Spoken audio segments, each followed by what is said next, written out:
വിശന്ന് കുടല് കരിയണു. 6 നേരം വലിച്ചു വാരിയുള്ള നിന്റെ തീറ്റയാണ് കുഴപ്പം. ഇരിക്കുന്നുണ്ടല്ലേ തടിച്ചി. കഴിക്കാൻ എന്താ വേണ്ടേ?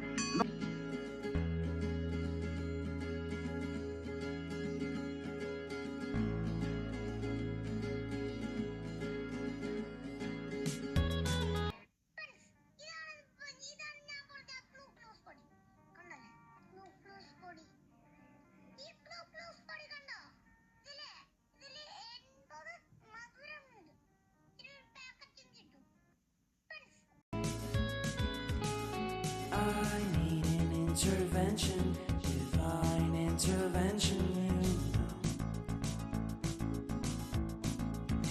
നീ എന്താ ആലോചിക്കുന്നത്? എന്റെ മനസ്സിൽ ചില പ്ലാനൊക്കെ ഉണ്ട്. നീ വേഗം കാണിക്കേ. അല്ലെങ്കിൽ വേണ്ട. എന്താ പേര്? Welcome me again with a smile. എന്തേ മതിയാക്കിയോ? ഞാൻ വളരെ കുറച്ചേ കഴിക്കാറില്ലേ. അത് കണ്ടപ്പോഴേ തോന്നി. ഡയറ്റ് കൺട്രോൾ ചെയ്യുന്ന കൂട്ടത്തിലാണ്. Let's